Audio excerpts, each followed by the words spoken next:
이 시간 우리에게 주신 하나님의 말씀은 잠언 31장입니다.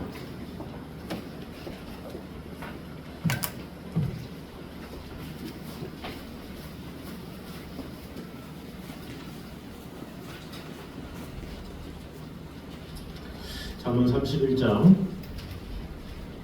28절에서 31절까지 말씀입니다.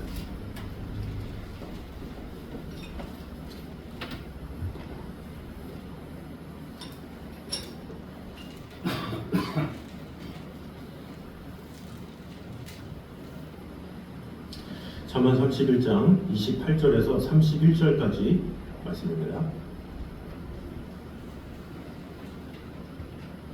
교독하도록 하겠습니다. 그의 자식들은 일어나 감사하며 그의 남편은 칭찬하기를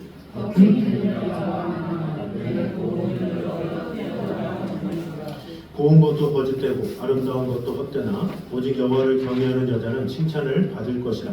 그 손의 열매가 그에게로 돌아갈 것이요 그 행한 일로 말미암아 성문에서 칭찬을 받으리라. 아멘.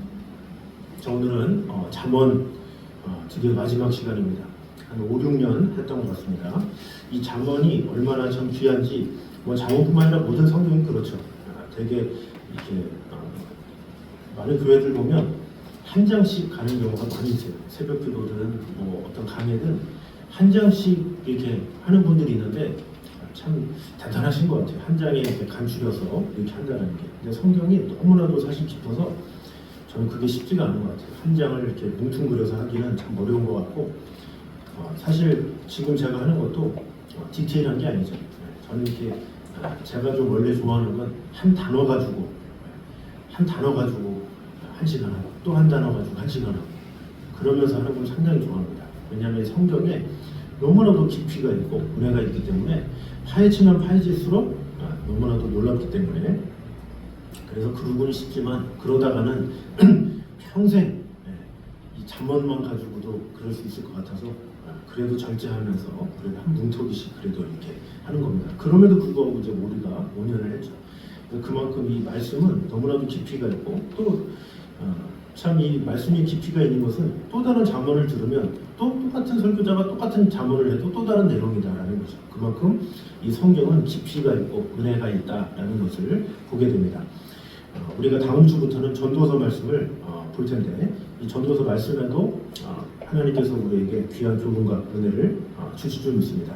당장 보기에는 전도서다 그러면 헛되고 헛되다 이 얘기만 있을 텐데 저도 준비하기 전이니까 그러나 또 이렇게 한편으로는 기대가 돼요. 같은 반복되는 말씀이지만 그 안에 얼마나 큰 깊이가 있을까 저도 설레는 마음으로 또 한 주간을 보내고자 합니다. 그래서 오늘은 잠언 마지막에 아주 아름답고 또 하나님께 칭찬받는 여인으로 마무리되는 오늘 본문을 통해서 우리에게 주신 은혜를 보도록 하겠습니다. 먼저 성도는 아름다운 이름을 남기고 이 땅을 떠날 수 있어야 함을 보여주고 있습니다. 28절과 29절 우리 같이 한 목소리로 같이 읽도록 하겠습니다. 시작. 그의 자식들은 일어나 감사하며 그의 남편은 칭찬하기를 덕행 있는 여자가 많으나 그대는 모든 여자보다 뛰어나다 하느니라. 아멘. 자, 여기 보니까 그의 자식들은 일어나 감사한다. 누가? 그의 자식들이, 그녀의 자식들이 일어나서 감사한다 이렇게 표현하고 있고 또 그의 남편은 칭찬하기를 덕행 있는 여자가 많으나 그대는 모든 여자보다 뛰어나다 이렇게 말을 하고 있죠. 근데 이 말씀이 얼마나 귀하냐면 우리가 보기에는 가족인데 가족이니까 이렇게 하지라고 하지만 사실 가장 세상에서 인정받기 어려운 게 가족이에요. 왜? 같이 살기 때문에 모든 것을 다 알잖아요. 근데 모든 것을 다 아는 가족이 칭찬한다? 이것은 정말로 대단한 거예요. 가족이 아닌 다른 사람의 칭찬을 받는 것은 어렵지 않아요. 왜냐? 어쩌다 한번 만나기 때문에 많이 만나봐야 일주일에 한 번, 직장이라도 매일 보긴 해도 가족이 아니라 일거수일투족을 알 수는 없어요. 보이는 그 상황만 알지. 그러나 가족은 모든 것을 다 봐요. 그의 삶을 다 보기 때문에 가족에게 칭찬받는다? 이것이야말로 정말로 이 복된 일이다라고 볼 수가 있죠. 그래서 최상의 감사, 칭찬과 존경의 표시를 가족에게 듣는다? 이것만큼 사실은 귀한 일이 없어요. 그래서 내가 이게 사는 동안에 사람들이 인정을 못 해주고 뭐 이런 저는 생각하는데 그 무엇보다 가족이 인정해주고 가족이 높여주면 그만큼 위대한 일은 없죠. 그래서 오늘 본문에서도 말하는 거예요. 이 여인이 열심히 일하고 마음을 다하고 하는데 누가 칭찬하느냐? 자식들이 최고, 우리 엄마 최고 얘기하고 있고 또 남편도 우리 아내 최고 얘기하는 것만큼 귀한 칭찬은 없다라는 것이죠. 그래서 이 여인은 아내로서 또 어머니로서 또 하나님의 백성으로 마음을 다한 전심을 다한 여인이라고 볼 수가 있습니다. 그래서 가족들에게 인정받기 때문에 어떻게 돼요? 31절 보니까 31절 다 같이 읽겠습니다. 시작. 그 손의 열매가 그에게로 돌아갈 것이요 그 행한 일로 말미암아 성문에서 칭찬을 받으리라. 아멘. 자, 가정의 칭찬이 먼저 중요해요. 가정의 칭찬받는 사람은 성문에서도 칭찬받아요. 밖에서도 칭찬받죠. 근데 반대로 밖에서부터 칭찬받는다? 그러면 의심해봐야 돼. 안에서는 어떻게 될지 몰라. 그러니까 가족에게 인정받지 못하면 밖에서 사실은 칭찬받아도 소용이 없어요. 그러나 가장 실속 있는 건 뭐냐? 가정에서부터 칭찬받는. 우리 아버지 최고, 우리 어머니 최고, 뭐 내 자녀 최고, 뭔가 이렇게 서로를 칭찬해주고 높여주고. 근데 거기서 끝나는 것이 아니라 진정으로 칭찬받는 사람은 밖에서도 인정을 받는다라는 거죠. 그래서 이 사도 바울도 그렇잖아요. 자식의 자녀를 돌보지 못하는 자가 어떻게 하나님의 교회를 돌아보려 그러잖아요. 가정을 잘 지키는 사람이 교회를 잘 돌보듯이 이 가정을 온전히 잘 세워야 그런 자들, 그렇게 가정 안에서 칭찬받는 부모 또 칭찬받는 사람이 밖에서도 인정을 받는다라는 거죠. 항상 이 인정은 작은 데서부터 시작되는 거예요. 작은 데서부터 인정받는 사람이 큰 데 인정받는 거죠. 그래서 누가복음 말씀이 그런 거예요. 지극히 작은 것에 충성된 자는 큰 것에도 충성되고 작은 것에 불의한 자는 큰 것에도 불의하다. 작은 가정에서 충성되게 열심을 다해 일하면 밖에서도 더 많은 것들도 충성받게 되는 귀한 일들을 이루지만 가정에서도 불의하게 행하면 밖에서도 불의함을 받는다. 이렇게 볼 수가 있죠. 이와 관련해서 기독교 역사상 가장 위대한 신학자의 어머니였던 이 신학자였던 어거스틴의 어머니가 있습니다. 근데 그 어머니가 얼마나 믿음의 사람이었는지 이 모나카라는 여인이 이 어거스틴은 옛날에 방황을 많이 했다고 그러잖아요. 그러니까 수많은 다른 이단 종파에 빠져가지고 살기도 하고 또 여러 가지 죄악된 삶을 살았죠. 그러나 그 모나카라는 여인이 얼마나 전심을 다해 아들을 위해서 기도했고 그로 인해서 이 어거스틴이 성인이 됐죠. 그래서 이 그녀의 양육을 받은 이 어거스틴이 그 어머니에 대해서 회상하면서 이렇게 썼다고 합니다. 나의 어머니는 남편을 섬기는 일에 있어서 주인을 대하듯 하였고 최선의 노력과 정성을 다했습니다. 그리고 이렇듯 섬기는 일을 통해 여인의 덕성을 남편에게 보여주었고 이런 모습은 어머니를 아름답게 존경을 받게 하였으며 남편의 칭찬을 듣게 만들었습니다. 이렇게 고백을 합니다. 그러니까 자신을 키워주는데 마음을 다했을 뿐만 아니라 남편을 세우는데 마음을 다한 여인이었습니다. 이렇게 말을 하고 있죠. 그래서 이 어거스틴이 하나님의 종으로 돌아오는 귀한 일들도 했지만 그녀는 그 가정에서 아들을 위해서 또 남편을 위해서 마음을 다한 여인이다. 그래서 후세의 사람들이 그녀를 성모나카다 이렇게 불리죠. 우리 모두가 다 성도이기 때문에 우리도 마찬가지입니다. 성도이기 때문에 우리는 거룩하게 살아가야 될 책임이 있고 가정에서도 그런 영향력을 끼치는 삶을 살아야 합니다. 반대의 경우도 있죠. 잔인하고도 반인륜적인 범죄를 한 이세벨이 있죠. 그래서 아합을 꼬드겨서 포도원을 빼앗고 아주 나쁜 여인이죠. 아달랴는 어떻습니까? 한나라를 완전히 살육의 장으로 몰아넣은 여인이죠. 또 헤로디아, 살로메 이런 사람은 어떻습니까? 간음죄를 저지르고도 회개하기는커녕 도리어 세례요한을 감옥에 가두고 목을 베어서 달라고 그러고 아주 악한 일을 행한 여인이 있죠. 그래서 어떤 여인이냐에 따라서 인정을 받을 것이냐 아니면 역사에 잘못된 일이 일어나느냐 그 차이가 있다라는 거죠. 그래서 모든 성도들은 그리스도의 신부이기 때문에 결국 남녀를 불문한 모든 성도들에게도 마찬가지다라는 거죠. 우리가 전주에도 나눴지만 우리가 거룩하고 신실하게 살아갈 때 신랑 대신 예수님이 빛나고 높여지죠. 그러나 반대로 우리가 덕스럽게 살지 못하고 하나님의 뜻 가운데 거하지 못하면 교회 안에서도 주님의 이름이 잘못 불리어지고 하나님이 욕되게 될 수가 있어요. 그러니까 참 아픈 게 세상에서 하나님의 이름이 욕된 거는 뭐 그렇다 쳐요. 근데 교회 안에서까지 하나님의 이름이 멸시를 당하는 일이 있을 수 있다는 거죠. 왜? 신부된 우리가 온전히 행하지 못하면. 그래서 교회 안에서도 잘못된 일로 어려움을 당하는 경우가 많이 있죠. 그래서 우리는 남편으로서, 아내로서, 자식으로서, 또 부모로서 나아가서 하나님의 종과 백성으로서 맡은 것에 책임을 다함으로 말미암아 멀리서 이전에 가까운 곳에서 인정받는 저희들 되시기를 주님의 이름으로 축원합니다. 자, 두 번째는 작은 일에도 최선을 다하는 자에게 하나님의 큰 칭찬과 상급이 있음을 보여주고 있습니다. 우리 31절 다시 보도록 하겠습니다. 31절 시작. 그 손의 열매가 그에게로 돌아갈 것이요 그 행한 일로 말미암아 성문에서 칭찬을 받으리라. 아멘. 여기 보니까 그 행한 일로 말미암아 말을 하고 있죠. 근데 그 여인이 행한 일은 뭡니까? 가정일이에요. 근데 이것이 참 핵심이죠. 여인이 행한 것은 뭔가 이 나라를 위해서 뭘 해야 되겠다, 이 사회를 위해서 뭐 하겠다, 이것이 아니라 우선은 가정일에 최선을 다했다라는 게 핵심이에요. 가정일에 최선을 다하고 그러면서 또 도울 것은 돕고 밖에 또 어려움이 있으면 돌봐주고 이런 것을 했죠. 그러니까 우선순위가 뭐였냐? 이 여인에게서는 가정일이 최우선이었다라는 거죠. 그래서 우리가 오전에 누가복음 16장 10절 말씀처럼 작은 것에 충성된 자는 큰 것에도 충성되고 이 여인이 작은 가정일에 충성을 다했다는 거죠. 그래서 이 가정일이라는 것은 어떻게 보면 가장 어려운 일이에요. 왜 어렵느냐? 인정을 많이 안 해주는 경우가 많이 있어요. 세상에 가정일만큼 어려운 일이 어디 있습니까? 보통 이렇게 남자가 잘 모르는 것 중에 하나가 가정일이 얼마나 어렵다는 걸 잘 몰라요.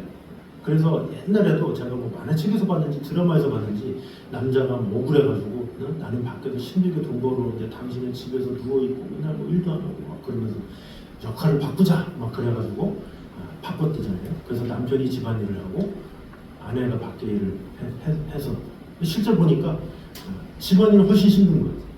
쉬지도 못하고 빨래해야 되고 뭐 설거지해야 되고 집안일 돌봐야 되고 그 일이 보통 일이 아니에요. 물론 그 일이 어떤지 모르는 사람들이야 항상 편하겠죠. 빨래도 안 하고 있고 뭐 누워 있고 그러면 이제 뭐 할 일 없겠죠. 그러나 그 하나하나를 살피기 시작하면 보통 일이 아닌 거예요.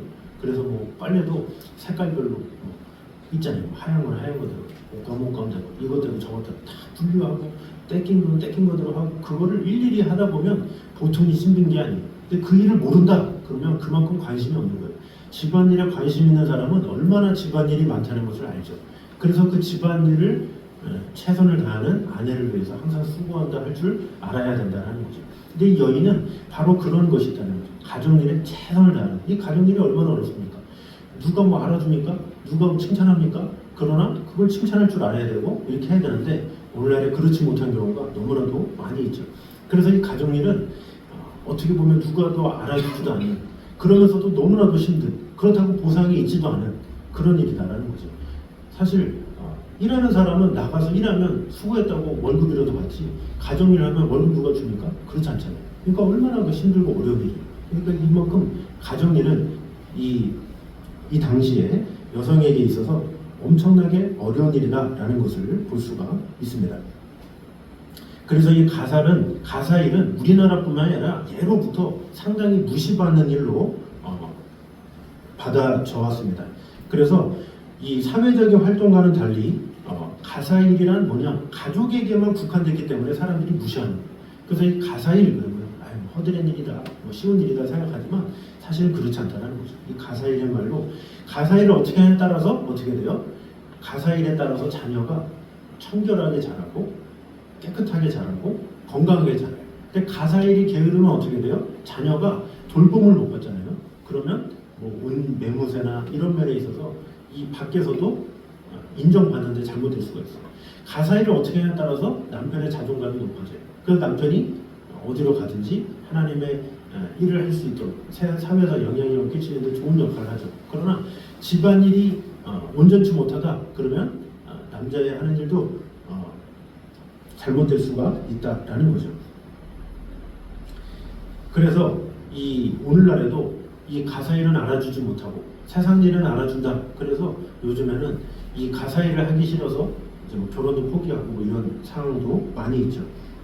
그리고 남자들도 여성을 이 평가할 때 가정일을 하는 여성보다는 사회생활을 얼마나 잘하느냐 이렇게 생각하는 경우가 많죠. 그러나 그렇지 않다는 거죠. 가정일은 너무나도 어려워요. 끼니마다 챙겨주고 누구를 돌봐주고 뭐 해주고 이런 것은 정말로 어려운 일이죠. 그래서 이 사회의 최소 단위는 기초 단위가 개인이라면 그 기초를 온전케 하는 것은 가정이다라는 것을 알아야 합니다. 그래서 이 가정은 한 인간을 사회적 존재로 만들어가는데 필수적인 사회와 가정이. 그래서 한 아이가 제대로 세워지는 데 있어서 그 초석이 어디예요? 가정이잖아요. 그래서 아무리 학교에서 아무리 교육을 하려고 해도 아이들을 제대로 잡을 수가 없어. 왜? 이미 가정에서 교육이 잘못됐기 때문에 아무리 학교에서 무슨 교육한다고 되지도 않아요.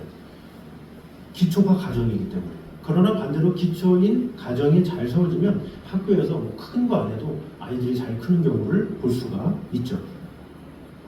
그래서 이 여인은 어땠냐? 자신에게 맡겨진 이 가정이라는 성역에서 최선을 다함으로 인해서 칭찬과 존경을 받았다라고 볼 수가 있습니다. 그래서 이 여인은 어떤 세상 사람들의 인정이나 이런 것에 연연하지 않았다는 거죠. 그저 작은 일, 자신에게 주어진 일, 가정일이라 할지라도 최선을 다해서 마음을 다했다는 것이 중요하고 우리 또한 그런 태도를 가지는 것이 중요하다는 거죠. 누가 알아주냐, 누가 뭐하냐 이것이 아니라 나에게 작은 일이라도 얼마나 최선을 다하느냐 그것은 너무나도 귀한 일이다라는 것입니다. 그래서 사도 바울도 이와 관련해서 진정으로 칭찬받는 자는 인간으로서 칭찬받는 것이 아니라 주님께 칭찬받는 게 진정한 칭찬이다 이렇게 이야기를 하고 있죠. 왜? 우리의 충성을 보신 분이 하나님이시기 때문에 하나님께 인정받는 게 진정한 인정이다라는 것이죠.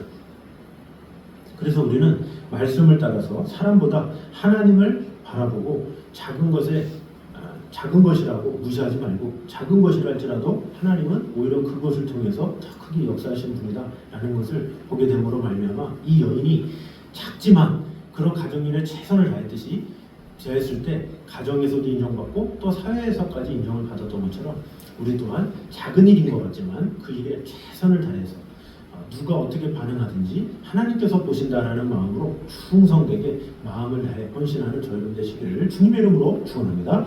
자, 마지막 세 번째로는 주의 뜻을 이루어가는 이 동역자들은 남성과 여성이 동일해야 함을 보여주고 있습니다. 자, 마지막으로 선숙한 여인에 관한 이 본서의 말씀을 보면 남성과 여성의 관계를 볼 수가 있습니다. 본문의 배경이 가정이고 가정을 이루는 두 기둥이 뭡니까? 바로 남편과 아내죠. 그래서 이를 위해서 다시 한번 10절에서 31절까지의 이 내용을 보면 주목할 점은 여기에 제시된 선숙한 여인의 모습이 가정의 모든 면에서 매우 적극적이고 주도권을 쥔 것이 바로 선숙한 여인에 있다는 거죠. 이거 보면 선숙한 여인이 이 가정을 붙들어 그럼 여성이 중심이 돼야 되네 이런 잘못된 생각을 할 수가 있다라는 거죠. 사실 직접 물건을 파는 일이라든지 포도원을 가꾸는 일이라든지 어려운 일을 돕는 일이라든지 이런 것을 여성들이 주도권을 가지고 하잖아요. 이런 것을 또 어떤 성경학자들은 여성이 역시 위대하다, 역시 대단하다 하면서 여성 선호 사상을 하는 경우가 많이 있어요. 왜냐? 이 사람은 자기 중심에서 보는 게 특징이거든요. 그래서 상당히 이렇게 여성 해방신학 이런 식으로 생각하는 사람들은 이 구절을 통해서 여성이야말로 이 세상을 바꿀 역할을 할 존재다라고 하면서 여성을 상당히 높게 보죠. 그 반대로 남성은 어떻습니까? 남성은 또 남성의 입장에서 성경을 해석하죠. 그러면서 태초에 하나님이 아담을 만드셨다. 남자를 먼저 만드시고 그 다음에 여자다라고 하면서 남성 우월주의를 이야기하는 경우가 많이 있죠. 그래서 되게 이 남성을 높이다 보니까 여자는 잠잠하라, 교회에서 잠잠하라라고 하면서 안수도 안 주고 여러 가지 남성의 우월한 것을 이렇게 표출하는 경우가 많이 있죠. 하지만 그리스도께서 남자였고 모든 사도들이 남자였고 또 남편을 아내의 머리라고 한 것은 창조 질서에 의한 대표 원리이기 때문이지 결코 여성이 열등한 존재이기 때문에 그런 것은 절대로 아니다라는 것입니다. 고린도전서 11장 12절을 보면 여자가 남자에게서 난 것 같이 남자도 여자로 말미암아 났으나 모든 것이 하나님에게로 났느니라 이렇게 말하고 있죠. 그러니까 남자나 여자나 동일하다 이렇게 말을 하는 거예요. 그래서 남자 입장에서 오히려 아름다운 건 뭐예요? 여성을 높여줘야 좋은 거고 여성 입장에서는 남성을 높여줘야 좋은 거고 서로 세워주는 게 중요한 거지. 내가 크네 뭐가 크네 이런 거는 상당한 그 어린아이의 발상인 거죠. 내가 잘해서 내가 뭐 할 줄 알고 이런 거죠.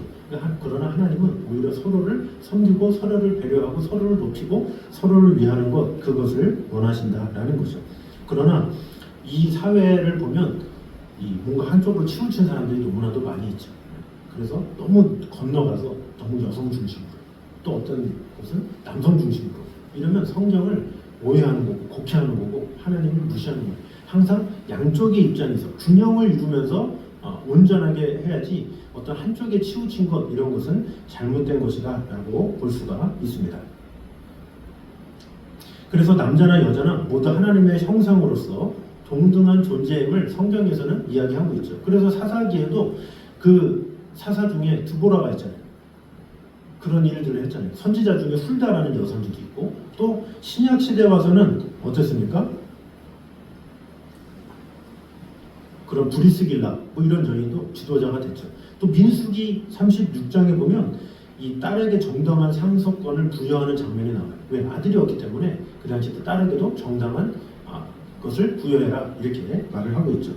그래서 이 아름다운 가정, 아름다운 교회, 아름다운 세상 이것은 어디서 나타나느냐? 서로를 높이고 서로를 위하고 서로를 돌보고 서로를 위할 때 온전히 세워지는 거죠.